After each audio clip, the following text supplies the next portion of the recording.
Welcome, welcome. Another Survival Saturday. How's everybody doing?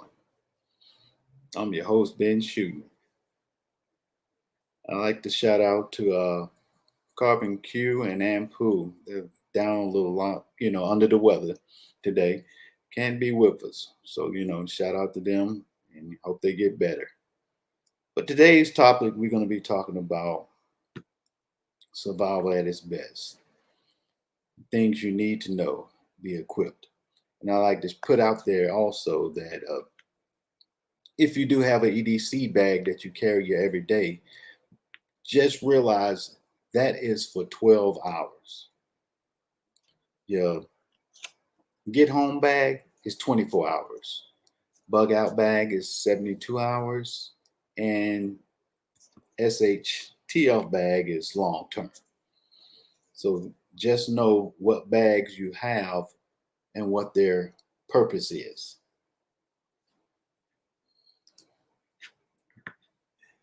Okay. Shout out to Hookah.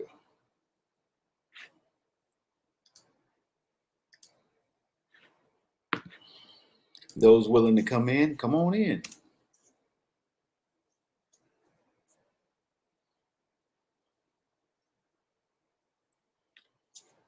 Hey, what's going on? Tap In Productions. Shout out my fly family. Jay Smith. So I would like to show you about what we're working on, making sure that you have the right vest for you.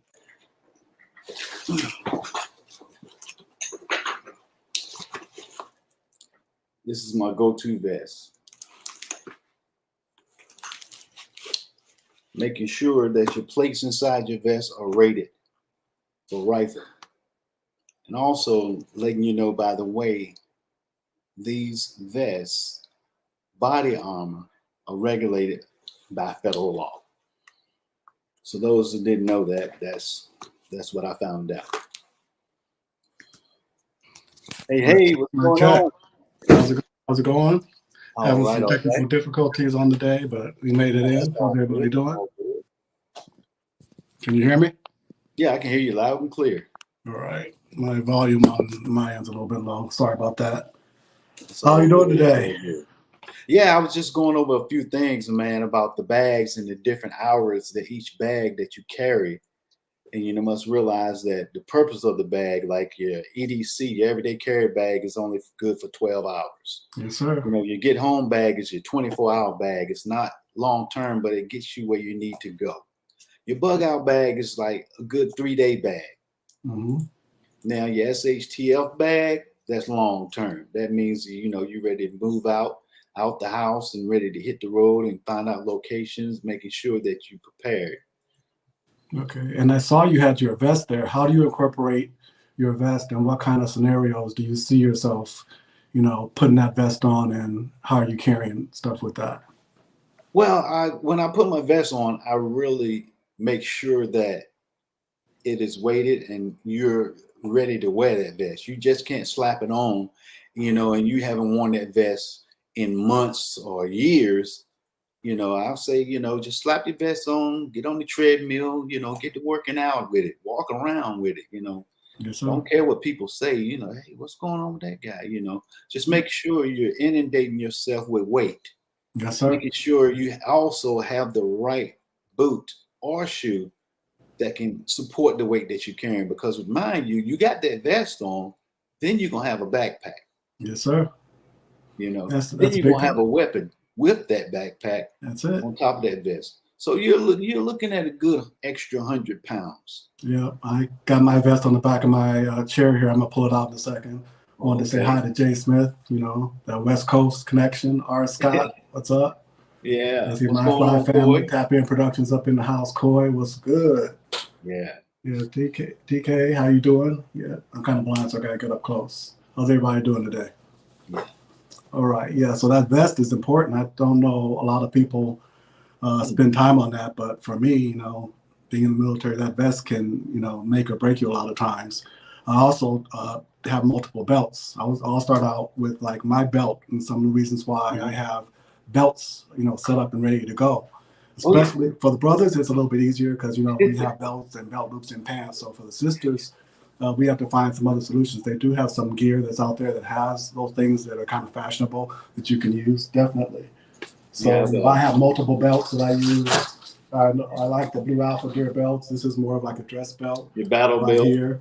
And it has, the different notch systems on there. It's a core belt system, and it's rated pretty well. It has that notch system that fits on there. So you can adjust it and slide it back and forth, and it's locked in there. So that's like more for my everyday dress wear. The big thing about the belts, of course, they shouldn't be floppy. If you put your not at all. weapon on there, it shouldn't bend. You should be able to squeeze that and not have it compress. So that's like a dress belt option. And then I have these belts, which are basically like Velcro. Again, they have reinforced, so you can't squeeze on these. They're not going to flex. They're not going to bend, which is going to be a problem when you're pulling your weapon, your sidearm out. If you have to, in practice or whatever, you want a stable platform. So I have multiple of these, and sometimes you have to go through different ones. I know for these Blue Alpha Gear, they run a little bit big. So if you're getting those, you have to kind of experiment with how they fit you. But I know these, they will run a little bit big. So I usually get two sizes smaller for these, and I have these in multiple colors. So, and that's a good question right there too, bro. Lady Love saying, "What's the best gun to have in my bug out bag?" Actually, you don't want it really in your bug out bag. You really want it to have it on you. Now, if you have a secondary weapon that you want to have, that should be in your EDC.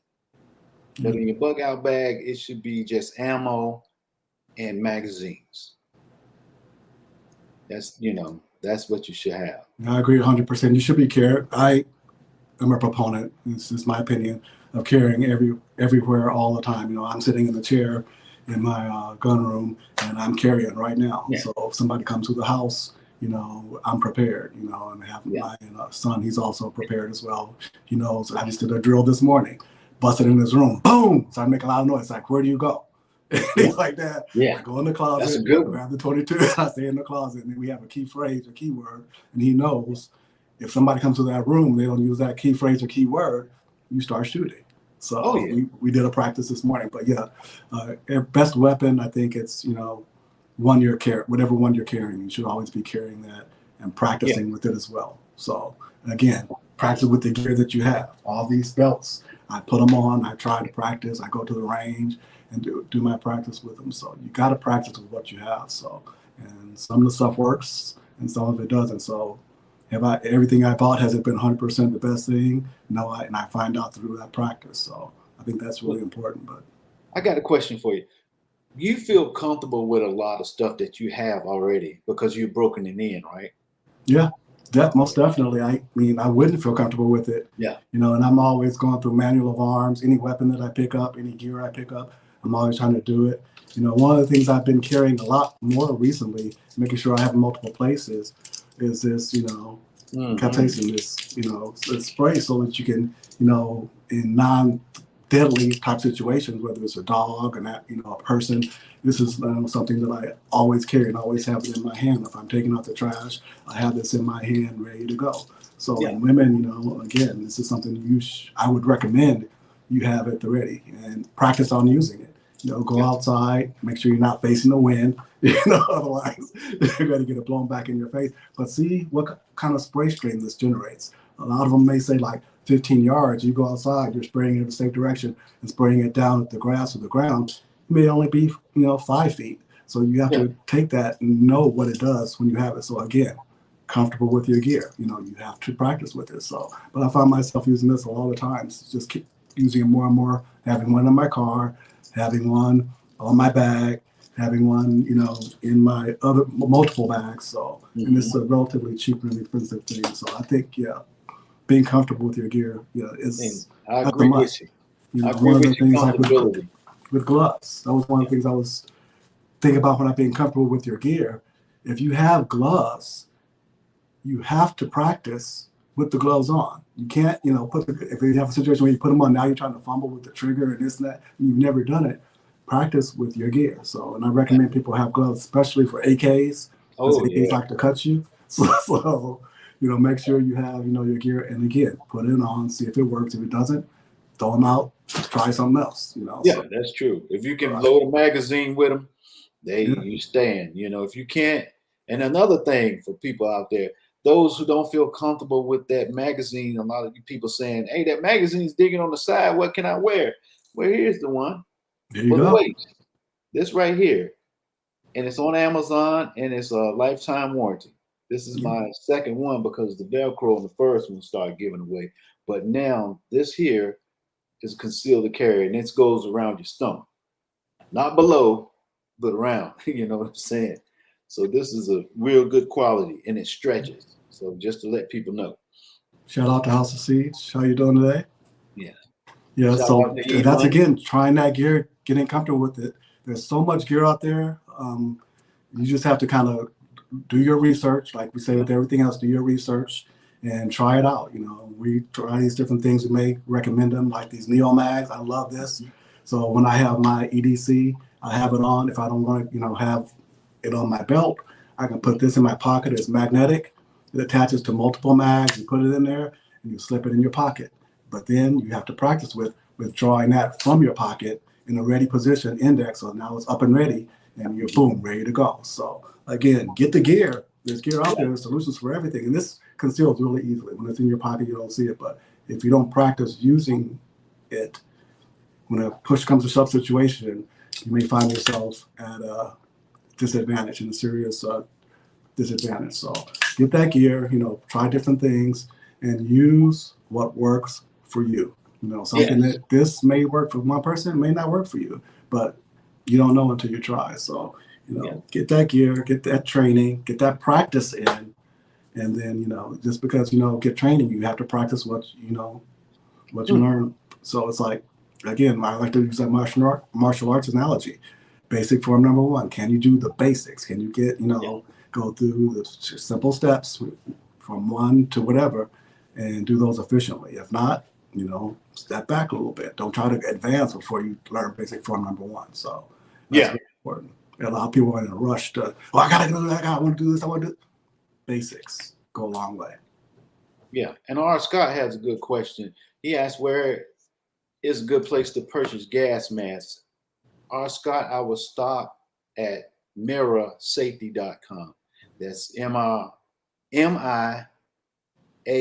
RA safety.com. That's for your gas masks, the ones with the container where you can drink out of. And, they're up in that OPNAB instruction too. So, they're real critical about what they sell to people.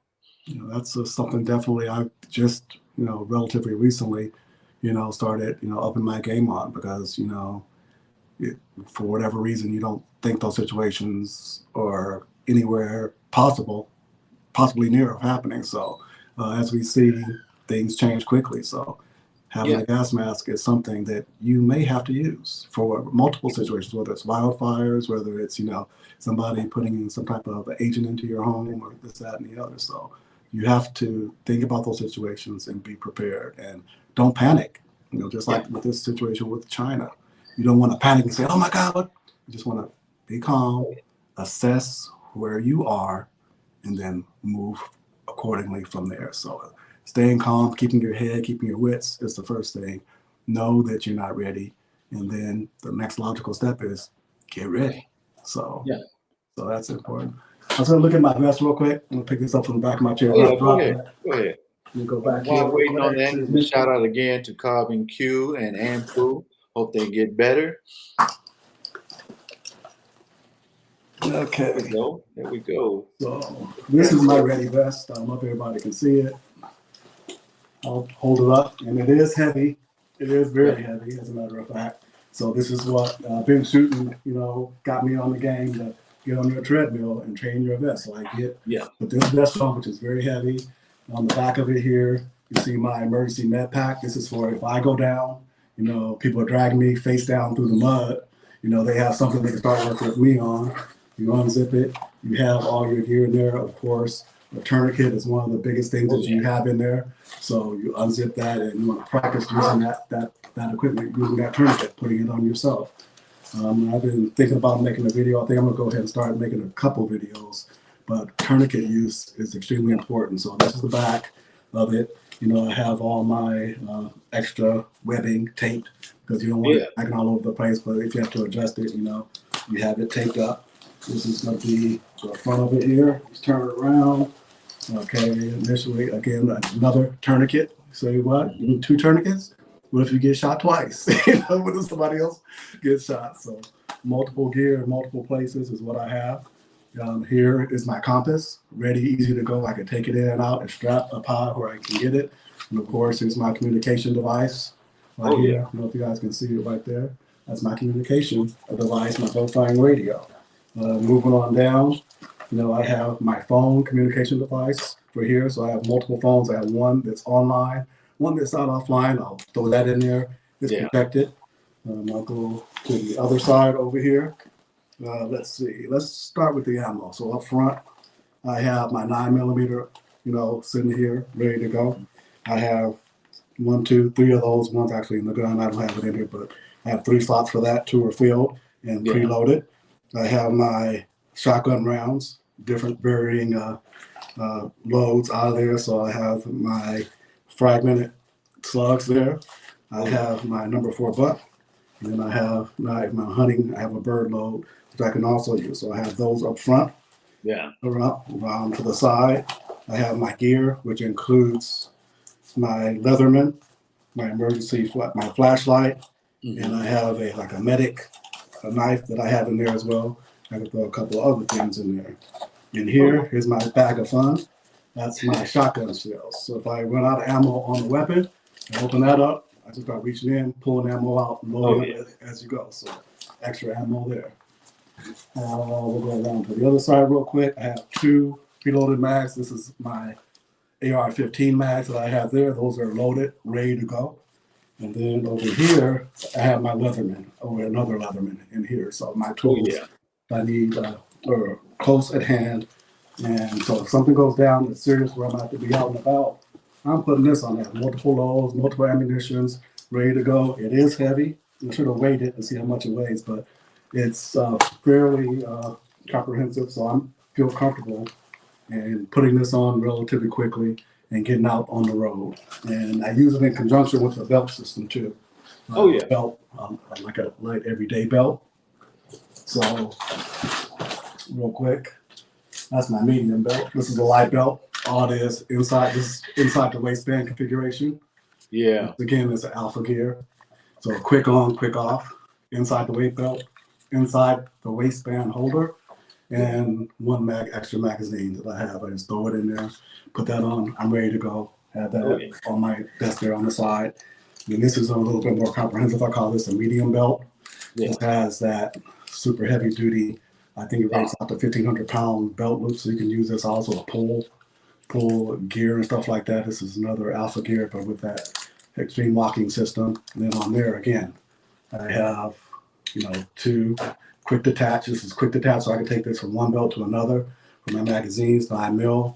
I have my knife that I have in there ready to go as well, and that's just a single blade knife. And then I have my outside the waistband for my 9mm. This is set up for my VP9. So that's my light one, medium. Again, heavy duty is, of course, everything on my back. So I know maybe overthinking it, overdoing it. No, that's where you have to be. You have to be like that. Yeah. So we got a question here, my fly family. I should have weighed it last night. It's at least meant to weigh it, but it's fairly heavy. You're talking about the vest, Siege? Yeah, Siege is talking about that's at least 20, 25 pounds at least. My family has talking about bone break. So super common occurrence, but I'll talk about this, the bone. Yeah, bone breaks are, if it's an open fracture, you treat that one way, especially if there is a bleed associated with it. You never, ever, ever try to put an open compound fracture. You never try to push that bone. Basically, you try to secure the leg. You want to splint it, controlling breathing, maybe put a compress over the outside of the bone. But you want to try to splint it, isolate it above the break and below the break, and put some type of protective wrapping around there, and then transport that person accordingly. If it's a suspected fracture, same thing. You don't have to worry about any breaks in the skin. That's a little bit easier to do. But again, you want to be able to splint that extremity. And splint just basically means get a couple sticks, something that can isolate that. In my med pack, they have basically a foam splint that you can put around any extremity, and it's stiff enough to where you can form it around there and it holds it in place. And then basically you just tape it. A couple pieces of tape, bam, bam, bam, you're good to go. But you can use 2 sticks together. You can use newspaper, wrap it up, or people don't read newspapers anymore, but some kind of paper or something thick or cardboard, try to add both sides of those devices. And then again, tape above and below. You just basically want to try to protect that extremity, whether it's, high on the leg, low on the leg, arm, high on the arm, low on the arm, but basically just protecting it, splinting it so that they can't use that joint, that extremity, and further injure themselves. And again, if there's an open compound fracture, never, ever, ever, ever, ever try to reset it yourself, because as you pull that bone, try to pull it back in, if it didn't hit any vasculature on its way out, you might hit vasculature on the way in, which exacerbates the problem. Now you have a bleed on top of everything else. So, and you assess this, a lot of things you do is along the way, but assess to make sure that's not the case. You're looking at, the patient, if they start getting huge hematomas or bleeds underneath the skin, that may trigger, hey, maybe it's some vasculature on the way out. But basically, you just try to protect that injury as much as possible. And like I said, also make sure that you put this gear on, holstering your weapon, drawing your weapon out of this holster, reload phase with gloves on, with all your gear on. Make sure you're comfortable with this, because you don't know how long you might be out there. You don't know who's chasing you or what's chasing you. You have to be prepared for this. You might just think, I tell people, 100 yards could be a mile to certain people. Yeah. Depending on the scenario or the situation. So you have to take all that in consideration and get yourself prepped up. You can have all the bags, all the items in your house, but if you got to come out that house, or you get smoked out, or a fire starts, or you're in an apartment complex, a fire starts, and then you have to get out, you have to prepare yourself. Yeah. And that's why I have my stuff ready to go. So if something happens, I can just grab that and go. At least I have something on me. If I have to, emergency bag, if I don't want this big bag with me, if I don't want this with me, I have this. So this is my emergency. Okay, we got to go. If I got to move quick and light, I'm grabbing this. So this has everything that I need. So you have, again, prepare for multiple scenarios, multiple eventualities. That's always makes me feel comfortable, because there's never one answer to anything, and it may not always be the right answer. But if you at least try to think about things that may happen, you have more possibilities for having a good outcome, because you have a good solution in place. But we're not saying hey, we got all the answers and we're James Bond, whoever this, that, and the other. But we understand that being prepared is better than not being prepared. So. And this is a good question, House of Siege.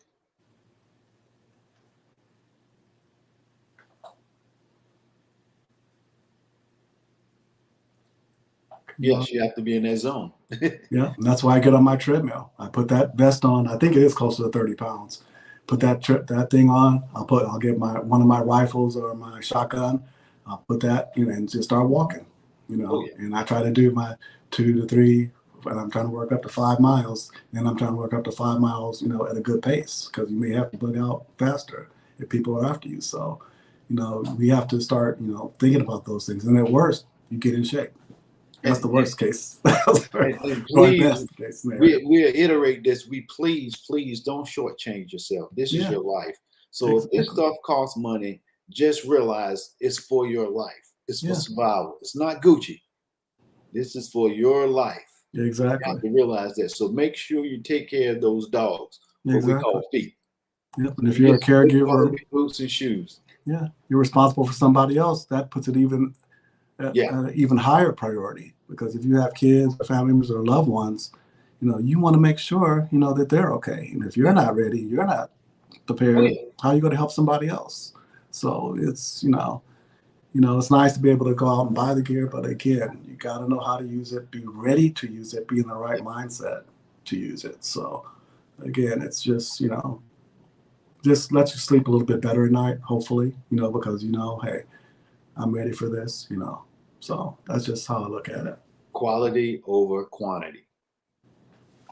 And that's what you look at. Because some things that we look at, okay, if I get this on a bargain, I can get this, but realize that what you're getting, you're going to also have to have in each bag. Or because if you have an EDC, everyday carry, and you're trying to make it home, do you have the same items in your bug out bags that you need? Yeah. So you have to think that too. You have to think that, well, I can take this bag and put this stuff in that bag. You might not have that time. Exactly. So, I have 2 different bags here, which fit two different definitions. So that's one bag. It's like my EDC bag, and then I have this one like more of a bug out bag. Yeah. So, and some items I do transfer from one to another. Yeah. I know one thing I do want to do is get another one of these personal med kits. I only have actually one of these. I probably should have one of these in each one of those bags, so I'm not having to take it and transfer or take it off my belt, because basically what I'm doing now is if I have it on one belt, I take it to another, but that costs time, and time buys you options, like they say. So if I'm wasting, even if it's a couple minutes, there may be 2 minutes too late. Somebody may be coming in or this, that, and the other. So even, with me being somewhat prepared, there are things that I can do to optimize that state of readiness. So just like MHP is saying, you want to think about those things, and try to, make it a little bit better, easier for yourself. So you're not swapping bags. Oh, which bag is, or what? All that's, stuff should be ready to go. Just grab it and go. So. Yeah, and make sure you stay hydrated. Yeah. Stay hydrated, stay dry for anything that you do. Yeah, we were talking about staying dry. You talk about boots. I think we had talked about this before, but we talked about socks, how, cotton versus wool. And I know, so, wool's always better typically. But a lot of people don't know that, especially once it gets wet and cold. You don't want cotton socks on, because that's going to, again, lead to thermal injuries from the cold, because cotton doesn't insulate, whereas wool has those pockets in there and basically layers that hold air in there. So if you can squeeze it out, they keep your feet warmer and drier than cotton. So people don't, normally think about that. Okay, just cotton's just socks are socks. So you have to think about that. And again, same with blankets. If you have those wool blankets, I just went into the surplus store yesterday and got me about 5 more of those wool blankets, because those can be lifesavers. They're cheap. That stuff is cheap. I went in there and, like this vest that I have, that didn't cost a whole lot of money. And all the pockets and everything on there, all the storage systems, that whole thing was $40. And it has multiple pockets, multiple gears. We're all made, has all that stuff in there. So that whole thing with everything was $40. So to me, that was worth it. So then you can load it out and move it around how you need, So like with me, I have them in specific places because that's how I work. You can do yours how you want to do, but there are ways to get that stuff relatively inexpensively. That's so true. That is so true. And also I'm thinking, when you're out and about, make sure you know your routes. Make sure you have a route, how to exit, how to enter, where are you going? Just not be out there just, when stuff hits the fan, you really want to be in a calm, relaxed state of mind, because people around you depend on you. And they're going to need you at a time that you're like, okay, all right, what I do? Where I got to go, and you got this talking, this chatter, just relax, calm everybody down. This is what we're going to do. We want you to do this. I want you to take care of this, take care of that. We just want to use a group as a unity, as a whole, as one, not just relying on one person, because if something happens to that one person, you're stuck, you're stuck. Panic doesn't help. Yeah. One of the things you were talking about, being mobile and getting in and out. I know Lead Farmer, Carbon, and I think we've mentioned him before. He has that new electric bike that looks really, really promising. It has large wheels and has pretty good range. I think max speed is 30, 35 miles an hour on those. But how are you going to get from one place to another and especially how are you going to get there quietly. I've been looking at, motorcycles. I typically have, a 500cc motorcycle, but what if I want to move quietly? What if I want to move in a way where I don't want people to know where I'm at? Something like an electric bike to be something that's, very conducive towards your survival, Yeah. because people can't hear you coming up, can't hear you going. So I think that thing costs $1,600. Yeah, it may be a lot, but again, over time, you could save that money here and there and use it, if need be. Even just getting out on the road and practicing, just exercising, because you can pedal Or, as well. like you So said, you can get a paddle bike. there you go. There you go. That So paddle bike. you got to look at some of those things, just be thoughtful of some of those things, Yeah. Oh, my fly family. Here we go. We got a question right here. It depends on the location. I tell you, the location and the time when you want to move, at night or day. You know what I'm saying? Because I think everybody's mindset is going to say, okay, nighttime, we can do this. But then again, a lot of things happen at nighttime. So during the day, it varies what you feel comfortable of doing. It's, what situation and what location you're at, you pick the side. Because I can say day, one that can say night, but in the locations of where we at, that might be good for both of us. But where you at, you have to pick and decide and choose that night and day. It depends, like you said. If have you practiced nighttime movement? Nighttime movement is not easy. No. You end up injuring yourself walking off a cliff, just twisting your ankle on a rock. So you have to practice whatever scenario you're preparing for. And again, I've done some of it, but do I feel totally confident moving at night? No. I could read a compass, I could read the stars a little bit, but is it something that I would prefer to do? Yeah. No. But ideally, eventually maybe something I have to do. So again, practice some of those scenarios, especially since I'm in a city environment. I have to debate those things. Is it safe to move in the daytime?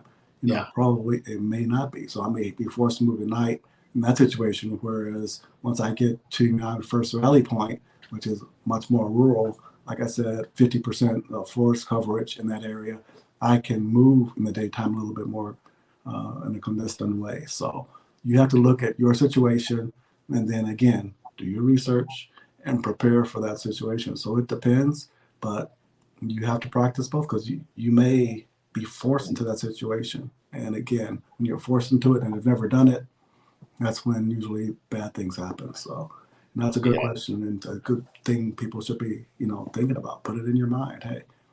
Oh yeah. And when you're walking at night, you got to make sure, am I on somebody's property? Who else? Who's watching you? Do you have your night vision ready? Exactly. You know what I'm saying? Do you have everything to use at night to move at night? Yeah. How many of us have binoculars? How many people have binoculars on them? I know I do. Yeah. You probably do it in MHP, but just being able to see things from a distance and do your surveillance, do your, observations. You have to know, before you move, is it safe to move in that situation? Are there booby traps around? There's a couple other sites out there that talk about, being able to detect and avoid and set up booby traps. So movement is a whole, you could spend hours and hours and hours on that, but you have to start, with the basics. Are you able to navigate? Are you able to know where you are, where you want to go?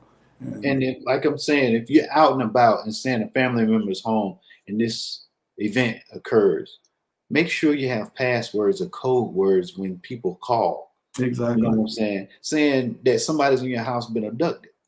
You don't know who's there. You call up and say, hey, such and such, how's everything going? Everything's okay. Did you go pick up a such and such? No, what time?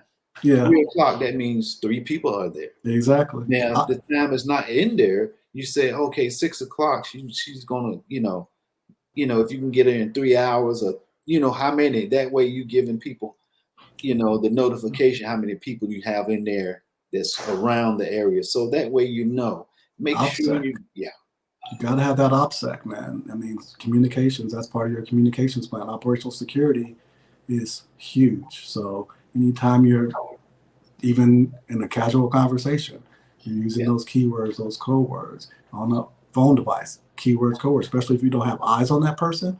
Like Ben Chuden said, they could be in a situation that, may not be, on the up and up. So having that OPSEC is huge. I know it sounds paranoid and this, that, and the other, but again, being prepared is huge.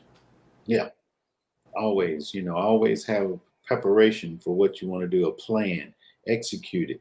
Sit down, write down what you need to do, what you want to do.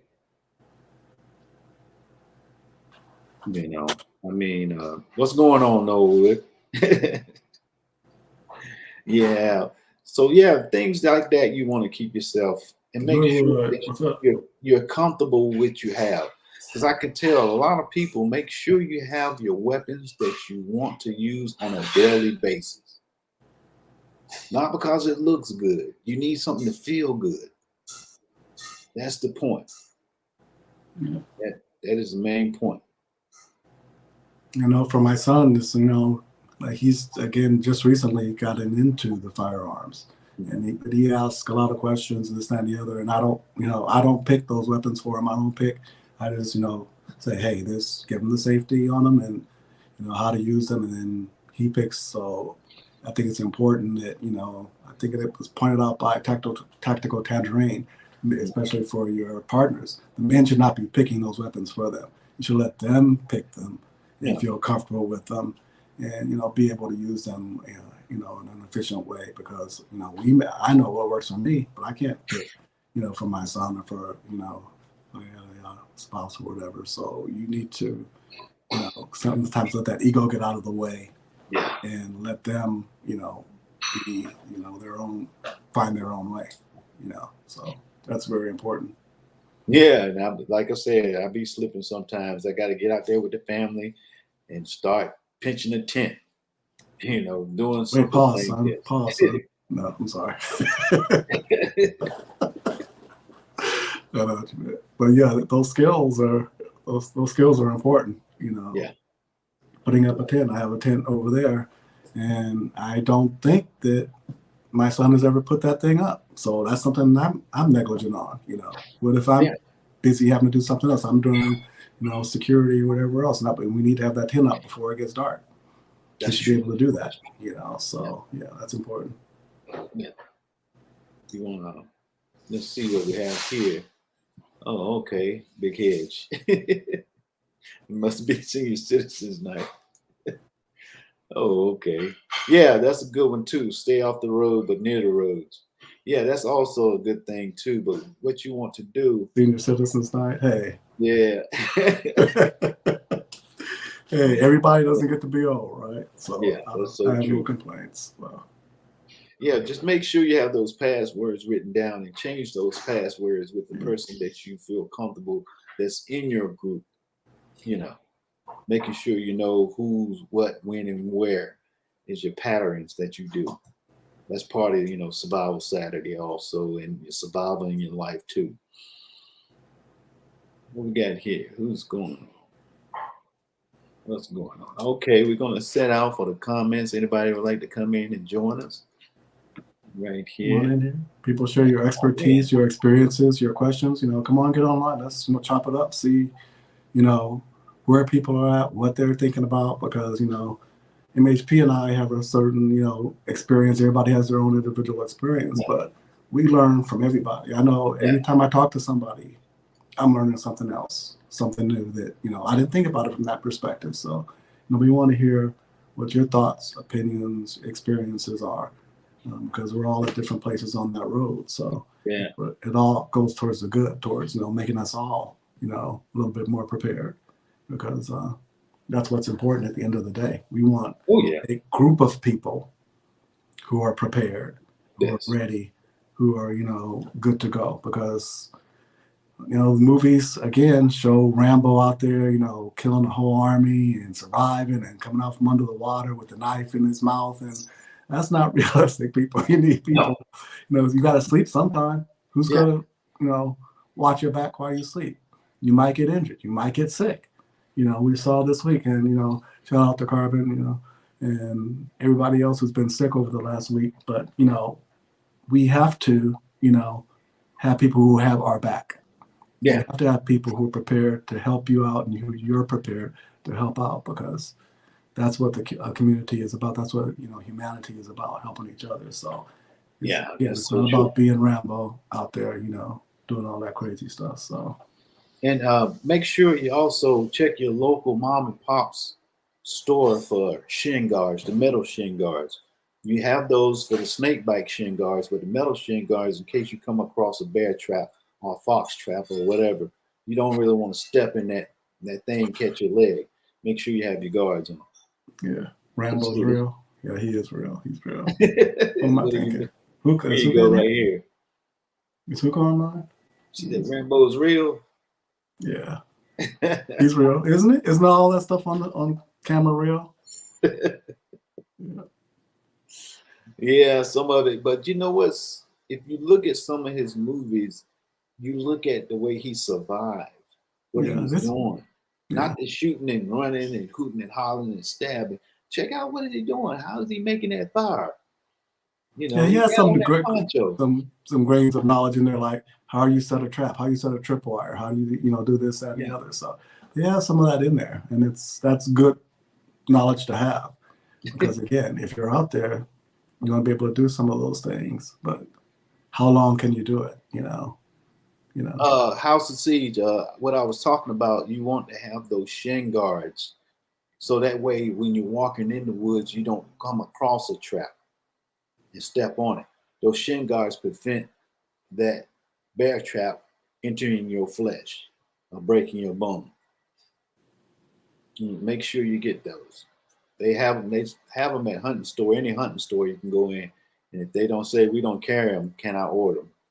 So Also, steel insteps in your shoes or boots. If you're going to be out anywhere where maybe in an unsafe environment, those insteps on the bottom of your shoe, your boot, are important, because a lot of times people, they set those traps, yeah, those spears, on the ground, where even if, like, I have the uh, the water hose hmm with 10 penny nails. You can make those in there, lay those out like spike strips, and people step on those and go right through your tennis shoe, right through your normal shoe. But if you have that yeah. steel reinforced one, that's not going to happen. So people set a lot of those things up. So you have to be prepared. Or just even a sharp stick, if you're out there and you step wrong, you don't want that going through the bottom of a soft soled shoe. So you can't be out there, in your Chuck Taylors. You got to have No, you something can't. else. You can't. So You can't. I'll tell anybody. It's a lot of things, but just go to Walmart, get you some this hunting gear. Get you some hunting gear. People look at you, oh, you hunting? No, that's survival. So you can yeah, blend in with the bush. there you you know, go. pants and gloves and stuff like that. Just Walmart carries it. Anybody, Academy, Yeah. they all carry that stuff. Just have you a set. So when you do go up in there, you're comfortable. You're blending in. You're not just going in there with Nike and Adidas logos, and you want to just be comfortable. That's Exactly. what us as people got to realize. Prepare ourselves, like saying, okay, hunt or be hunted. And I'm not trying to scare you on that. Just your mindset. You have to be. You have to think. Exactly. That the store I went in the other day, at the surplus store, they had those full ghillie suits on Hmm. sale, super, super, super cheap. So that's something else, way to kind of camouflage yourself in Yeah. whatever environment that you're in. So a lot of this stuff sounds kind of crazy, but it can come in handy, and it Yeah. really doesn't break the bank. So Yeah. just going out there and just looking out and seeing what's available, see where you are, see if that's something you want to incorporate. If you don't want to do it right then, maybe okay, down the line I want to get this, I want to get that, but at least what's out there, especially if you're in that particular area environment where that may be something that can benefit you. So Oh, yeah. again, knives I think are always important. Multiple knives Oh, available, yeah. having those in your packs. I always have multiple knives everywhere in all my bags, for medical, for maybe chopping up wood, creating a fire, Yeah. multiple uses, and also just for general use, general self-defense. So having yourself a fixed blade knife is Oh, something yeah. that's always going to be beneficial. So it doesn't That's have to be nice. anything. It could be a little bit smaller, but this is a good Yeah. overall combat type knife style. You have the shorter one that I showed earlier. Just having a knife goes a long way. Being able to extricate yourself from certain situations or defend yourself in certain situations, and then learning and practicing how to use those things as well. Yeah. Again, like everything else, if you don't use it, practice with it. But I think that's really important and relatively inexpensive. So That's so true. And I notice these items that you're talking about, Black Poindexter, are going up like yeah, cryptocurrency. the prices, yeah, you're right. And people don't realize that the longer you wait, you lose out. Yeah, especially with that thing in China, you already see those prices creeping up, creeping up, creeping up. It's just like Oh with yeah. firearms. We look at over the last 2 years how much, those prices, Mm. things that we could have afforded relatively inexpensively are costing a premium now. So, the sooner we get started, getting those things, the better it is for us economically even. So. And you can always use them. Most of these things, they don't have an expiration date. Of course, food and some other perishable items, you have to rotate in and out, but Yeah. it's going to be less expensive to get them sooner than later. So you have to look at all those things. My motto is your life will not be lost if you stay out of Marshalls and Ross. So just remember that. You know what I'm saying? Survival first. Your life is dependent on this. Yeah, there was that one site My Fly Family was talking about, that one site, and I'll get the link for that again. Basically, it's a national database of all the flora, fauna, water resource, minerals, everything that you can go to. The government gets all that data, and they have a site that you can go to and look and put your parameters in there. Like for me, I want 50% forest coverage so I can move around day or night. It has the diversity of flora and fauna and water in that area. And this is a national, actually international database that they have out there. So you can kind of tailor that information as to where is your bug out area. Do they have fish? Do they have game? Do they have water resources? What kind of forest and plants are in that area? And then learn your local area, because, of course, every area is different. And the time of year that food or plant materials may be available or food materials may be available vary. So it's a lot that you have to look into, but again, you want to tailor it to your situation, and the sooner you do it, the better it is. The more when you first start learning about it. So yeah, My Flat Family, that's very important that you know what you have, what you do. You don't want to. I think Ben, you talked about that. Some plants, certain times of year, they're fine, the fruit's fine, but you eat another time, and that's going to take you out. So Yeah. that's super important. You don't want to end up injuring yourself because of lack of information, lack of knowledge. So that's huge. And watch, like I said, be cautious, and also look at your gas prices, your water, items that are necessity for travel and surviving. Look at those prices, watch those start climbing up, and what they're not having no more. They're not having this. When you go to the gun store, yeah, we got ammo, but yeah, look at the price of magazines. You know what I'm saying? So you got to watch the trick. It's a trend. I think it's seasonal. I think really it's seasonal because it's hunting season right now. Certain things are going sky high. Those gas prices are getting high, though. They're Oh yeah. kind of getting crazy. And again, I think someone mentioned it earlier as well. Keep your tank above at least half. Oh yes. You never get down to the last quarter. I know sometimes it's like a pain in the rear end. You may be tired on the way home, but always make sure you have at least a half a tank of gas in your car. Yeah. If stuff hits the fan, you don't want to be in that gas line. You want to be on the road heading out in the opposite direction, whatever direction. So use those little common sense things. And I'm guilty of it myself. The other day, I let it get all the way down. It's like, because I was tired, I didn't feel like stopping. And then I thought to myself, man, what if that had been the day? Oh I yeah. wouldn't be able to get far. I would have been in those lines fighting with everybody else. So yeah, we got to be diligent. Yeah, like I said, you got to pace yourself also. Don't try to get all these items at once. and then try to go out there and work. Just take your time, work Yeah. yourself into the weight, work yourself into your vest, work Mhm. yourself into you breaking in your shoes, breaking in the clothes that you have on your belts. Make sure that you feel comfortable with the items that you have. Don't run out there. I got to go get this because they said that. No, you might have that. Just look in your bag. Take your time. And see, just right, that situation in China, that has ripple effects that aren't going to go away anytime soon because you have 1.4 billion people, even if they're not, preparing for an ultimate disaster, them consuming 1.4 million people's worth of stuff. That diminishes those supplies for everybody else. That's a lot of people. That's a lot of supplies and materials that get eaten up. They get sucked up into that one general pool, which means there's less for everybody else, which drives prices up, which decreases availability, which has like a spiraling effect. So people are going out panic buying this and that and the other. So just that statement. I think I told you guys before, I have a coworker, she's from Wuhan, China, and that statement that China released, she translated it and she has family there. It wasn't like something's getting ready to happen. It was just a general thing. Okay, be prepared for if this is that and the other. But them acting on that and then us responding to them acting on that, we see how that, can have real world effects. So it doesn't take much.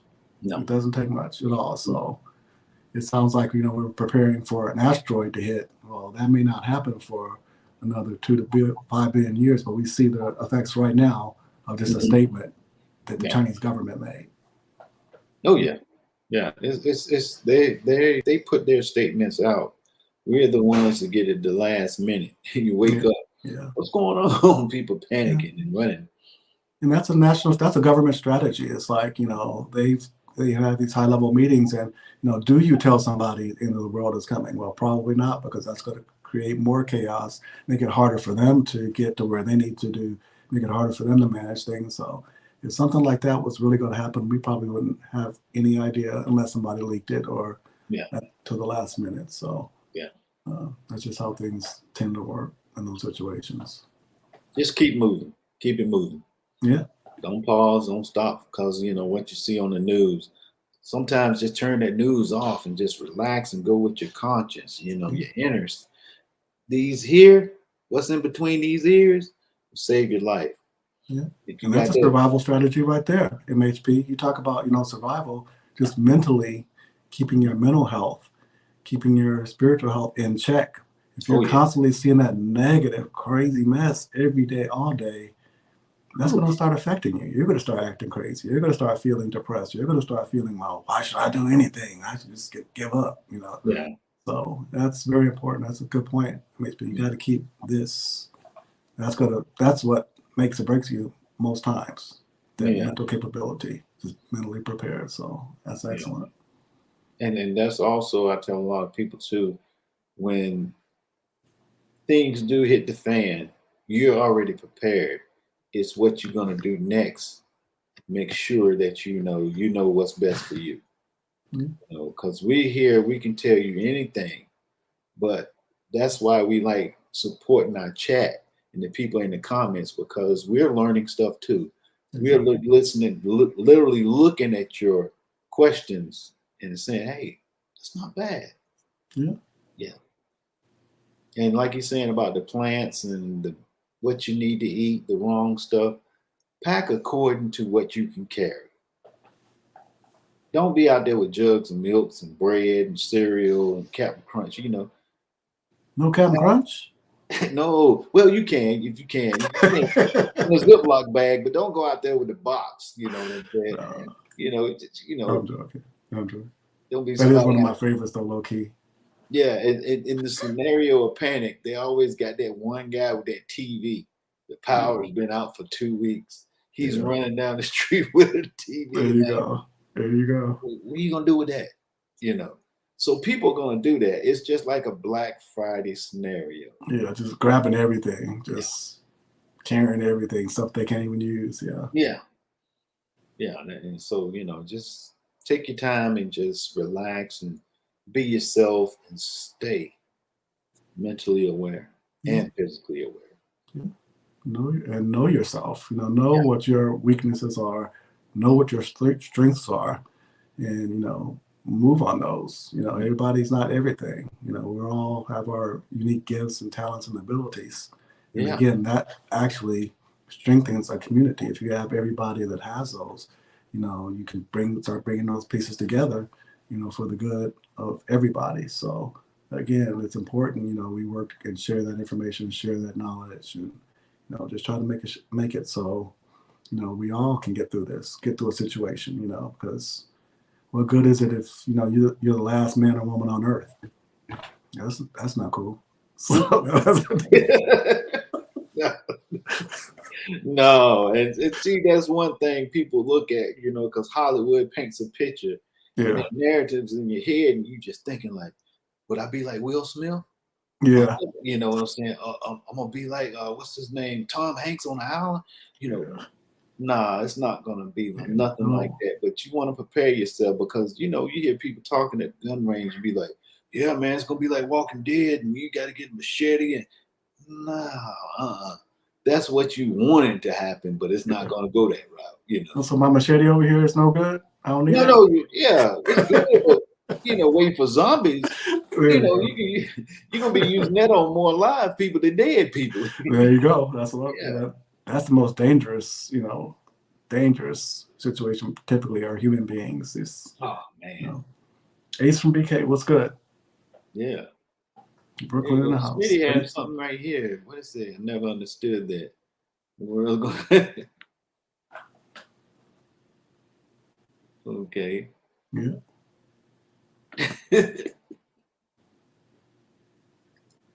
65. Yeah. Yeah. So I look That's at true. things. Yeah, I get kind of understanding things that when we sit and think on what we're going to do next and plan and execute it. But me, I've been inundated with weapons, my whole career. And one thing I see when people go out and they purchase a weapon, they are looking home defense, home defense, home defense, home defense. Okay, when you step out that front door, what defense are you going to use? Because you're walking away from that home. Yeah. So what defense are you going to really look into using? Yeah. And that's when you have to set your mindset. This weapon is not home defense. This is my travel. This is Yeah. my everyday. This is my life here that's on my hip. So you have to plan that way. In House of Siege,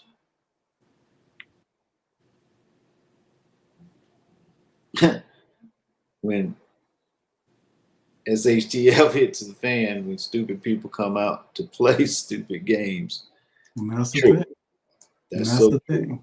That you're going to be surrounded by a huge amount of stupid people doing stupid things at stupid times, and like they say, you got to be prepared. So if they want to play stupid games, what does he say? They win stupid prizes. Yeah. So you have to be prepared in that situation mentally to protect yourself and your family, this, that, and the other. You're talking about weapons, I have a specific list of weapons that I have in my collection for specific purposes. Yeah. So if it is home defense, I'm not taking all this stuff. If I have to bug out, I'm taking a different group of weapons, different collection of weapons. It's like more than likely I'm gonna have my shotgun because multiple ammunition for multiple situations. But then again, I have to balance that with the ability to carry a certain number of rounds. Yeah. And it depends on how long you're going to be out there. True. A lot of people carry a 22 rifle. That's also good to have because you can do varmint hunting. You can do a lot of different things and lay down cover fire. But you have to decide what's good for your situation, and then again practice for that situation. AKs, ARs, they have their place. But you have to plan for those eventualities. Are you ever going to be able to come back home? If not, that may change the equation. So it's a serious thought when you start thinking about, man, that's kind of crazy, but it's better to think about it and be prepared for that eventuality than to be thinking about it on the fly and guess wrong. So because you only get one chance to do that, you may not be able to ever come back to that situation, or may have to be away for a certain period of time. So yeah, it's a sobering thought. You Yeah. know, it's not something people like to think about, but And also too, Black Poindexter, people need to also get out there in that outdoor range when it's cold. Get that inclement weather up under you so you can shoot in that condition. yeah, Making sure that you can move around outside while shooting. exactly. Because we get so inundated in the indoor range that you're stationary. So if Yeah, you got to shoot somebody, you're just gonna be froze just like a deer throwing rounds. yeah, So you have to get yourself outside and get to moving around and get that outdoor range. Tell the people I want to move around. If you even don't know how, find somebody, an instructor to train you how to exactly. reload, move forward, reload, back up, take cover fire. You know what I'm saying? Get those things under your belt because that's a survival need. Because you're not gonna be like out there in the indoor gun range just standing there. Just You, remember that. yeah, you mentioned that, and I did something this week. It popped in my head. I was a little under the weather last weekend, and I was supposed to go to the range. Usually I go on Saturday or Sunday, Mhm. Friday, Saturday, and Sunday, but I wasn't feeling real well, so took the Monday off. And I was like, I still don't feel good, and I was like, wait a second. I'm not going to go to the range because I don't feel good. What if I'm out in a situation that I don't feel good? Am I just going to not know this Yeah. and the other? So I actually mindfully thought, okay, I'm going to force myself to go train, even though I do not feel well, just to see if I can maintain a certain level of efficiency and proficiency Yeah. under those inclement circumstances. So Oh sometimes yeah. you got to push yourself. You got to test yourself because you may be in a situation where you don't feel well. What then? Mhm. The Yeah, person that's who may so be threatening you or a situation may be threatening, it doesn't matter. They don't care about that. They don't care how you feel. Oh, you don't feel well? Let me come back. Let me come back no, and they feel ain't gonna do that. that. I'm gonna hold off, man. I ain't gonna So point the weapon sometimes we have at to you. push ourselves and not baby ourselves and not Yeah. do that. So I'm saying go out when if you're like deathly ill, but push yourself. You don't feel like it, you're under, just mentally not, Yeah. make yourself do it anyway and Yeah. maintain that mental discipline to do it effectively. It's like I said, the cold, the weather, and the flu is not gonna wait for you. So That's you a just have to yeah. keep moving with that. Cold. My thing is rain. I don't like rain. So a lot of times I'll go out to the outdoor range and force myself when it's cold and rainy and my Yeah. hands aren't working and it's like, but still having to maintain that level of proficiency. You got to do it. You can't choose when stuff's going to happen. Ooh, just imagine trying to load a mag when it's freezing, it's raining out there, and I've done it and it sucks. ooh, It's terrible. yeah, I hate it, man. It's like then you have the gloves on, you think it's going to make it yeah, better, the and then bugs now it's just like you're trying to load. It's like so, but you have to, yeah, feel it, go through yeah, it, have that tactile feedback. So if it happens again, well, I know how to deal with this, or a little bit, I know it's going to be uncomfortable or not ideal, but I can still do it. So and you got to see, kind of and push see, yourselves. and we're gonna let the people know when you're in the service, you don't get your own weapon until you hit combat. So you're Yeah, shooting with something that somebody hands you at the range, some and piece of you're junk. Yeah, like yeah, magazines, followers falling off. yeah. Oh Then man, the TI's yelling at you. What are you gonna do, boy? What are you gonna yeah, do? What are you he's gonna do when you coming, see the he's fan coming, and he's your pants are coming. full of? Sorry, and there you say. Yeah, so Oh that's not fun. man. Yeah. Look at T Ken. T Ken said those mittens. Yeah, I hate those dang men. Whoever designed that mess needs to be. They need to be. Man, yeah. I think they set up in the wardroom and said, "Yeah, just give them mittens." Yeah, You know what I'm saying? fucking damn it. So I can't stand those things, man. Oh man, they should have gave us a cookie pan with them things, man. Something at least partially useful. Yeah. Oh, that's $2. What's going on? $2. $2 what? Yeah. Working all those elements, Big walking, Ron running, strapping. Yeah. in the house. Big Ryan, Big how's it Ron, going? Yeah. what are So y'all yeah, doing? that is so true, man. You got to move around and get yourself inundated. Learn how to stop the sweating because once your pores open up in this environment, you can get sick from it. So you got to train yourself and weigh yourself out. You know what I'm saying? Make sure the items that you have that you need to carry. Don't get, and take time out packing up everything that you want to carry. Have room. Don't, no. I say one pair of pants, two pair of pants. That's good enough. What I got on and what I got in the bag. I'm not taking a whole wardrobe. You mentioned something earlier, and train this, but I wonder how many people, you put a one in there, how many people train actively firing from positions other than standing, sitting, like if you get knocked on your butt, Yeah, you're on your side, or yeah. you're in a position of disadvantage, say, how many people practice, firing or with their weapon, dry firing, whatever, with their weapon from those different angles? Can I see a one for how many people actively do that regularly? You see, well, I haven't. Well, like I said, we had talked that the guy that's got hit 9 times out of 10, we are dragging him, and he's covering us. He's the one throwing full-fledged cover fire, even though he's down on the ground. We dragging him. Yeah, Sometimes you have to turn around and do vice versa, or whatever. yeah, But not that Forrest Gump, that Vietnam coming out there with the guy over your back. No, them days are over. exactly. You You can't just turn getting around. bugged whichever way. That's why I have my thing on the back of my vest, because Yeah. I may be face down. I may be getting dragged this way or that And way. So I tell people this also. Once you get the bag that you feel comfortable with, get a plate for it.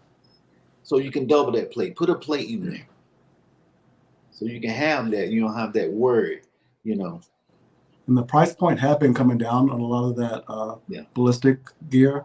Yeah.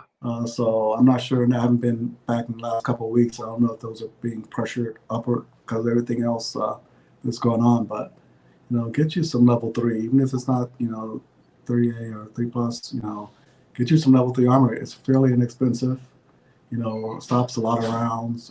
Maybe not some of the higher calibers, but at least you have something that you can use that's going to protect you and your family. So those are long-term strategies for some people, things that you want to look at long-term. But it's available, and it's a lot less expensive than it was even 3 or 4 years ago. And the technology's come a long way as well. You Yeah. can look online to a lot of these podcasts where they're testing this gear, and it's pretty good at a low price point. So look at some of those things for survival. I know some people are pros and cons on it. A lot of times I don't think about that or think about wearing that, but it's something that you want to do. If you're going to be in a situation where you're going to be taking rounds, you definitely want to do that.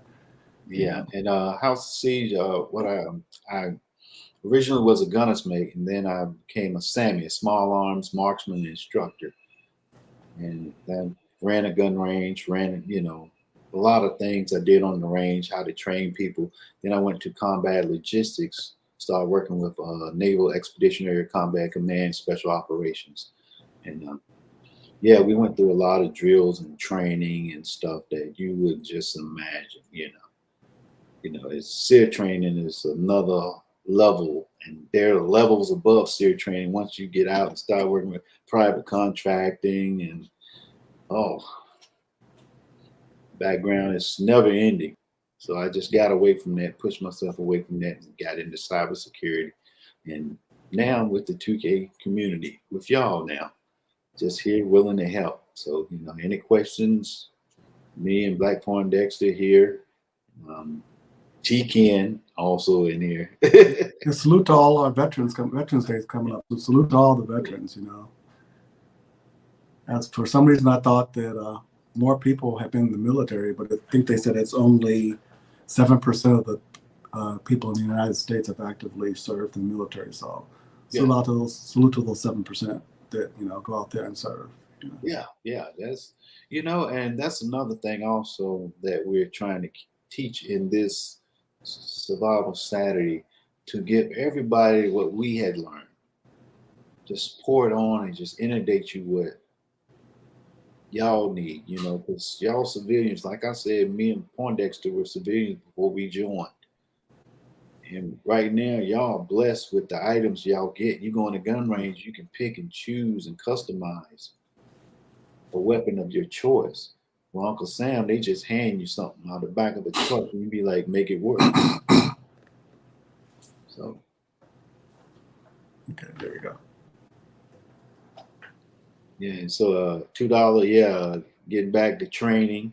Yeah, you could do that, man, and get yourself inundated and start walking. Get on the treadmill, put them weight. You get your weighted vest before you even get your vest.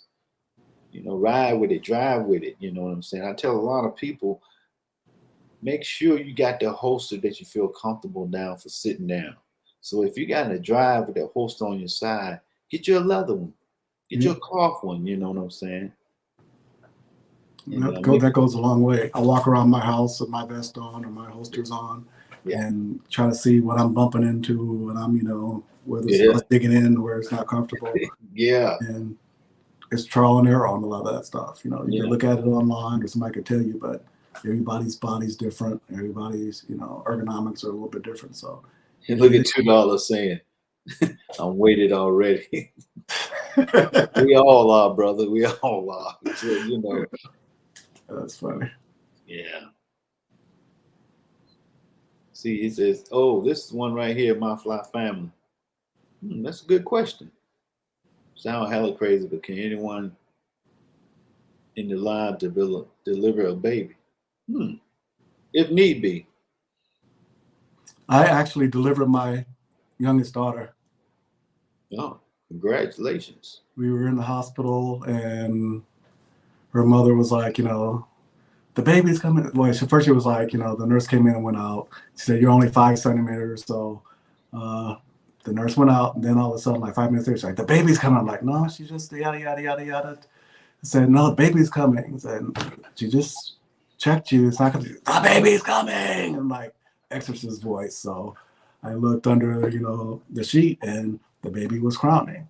So I pushed the button, call a nurse in. I'm like, the baby's coming, yada, yada, yada. And she goes, no, she's not. So she looked and it was coming. So the nurse, I guess she kind of freaked out. She started pushing the button and was supposed to be calling the other nurses. And I looked up and the television was changing. So she was just pushing the control for the television. Oh, wow, man. And so they had all the equipment and everything there. So I went into my EMT training and boom, boom, boom, put the gloves on, put the, covers all over, yada, yada. I did all that, took it out, and her head was already crowning.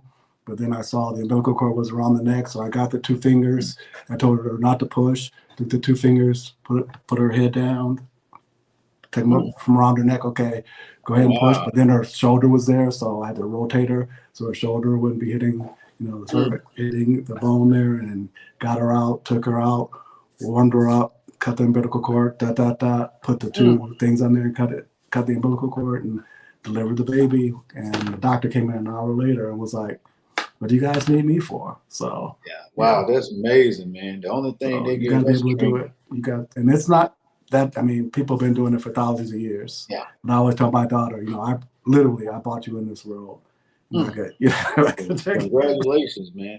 Thank you. They only tell us this, man. We cover guard. We got somebody with us in the group, and we're doing civilian scenarios, and we have somebody like if you're in the locals or in the country, and you have a civilian person that's going into labor, what you do, and you cover while they take care of her, the HM, the corpsman, and you never get that hands-on. Yeah, it's an experience. And I've done a couple other ones, but it's an experience. It's but again, it's not anything that, women have been doing it for thousands of years, pretty much. And just look for anything that out of the ordinary, like the umbilical cord around the neck, they're not breathing, suction out their mouth, make sure meconium's clear and stuff like that. So it's a great experience. You can read stuff up on it, but it's pretty cool. Yeah, man, that is great, man. And we did have to pay the doctor because I was like, "Do we still have to pay?" And the doctor's like, "Yeah, you still got to pay him." Oh, they just got you for the room, huh? You doing everything. It's just because he had to come in and check everything, make sure the umbilicus was cut properly, and he's like, "You did a good job." I'm like, "Well, we still got to pay?" He's like, "Yeah, this is a good job." So this has been an outstanding Survival Saturday. And next week, Survival Saturday, Black Poindexter, we'll be giving over the tourniquet training and showing more in depth. You feel like something that you want to do, brother? Yeah, we can do that. Tourniquets are a lifesaver, literally. Proper use and practice is something everyone should be up to speed on. And it's not extremely difficult. It's just getting it, using it, knowing what the tool is, picking the right tool. There are multiple tourniquets, so you can go through that. Definitely sounds cool. Yeah, surviving and staying alive. That's what we're here for. Yeah. So we enjoyed everybody. Once again, and next Saturday, we'll be here. Yes, everybody here in Chatverse. Yes, sir. Thank you for showing up. Thank you, guys. Salute, fam. Bye. Peace out.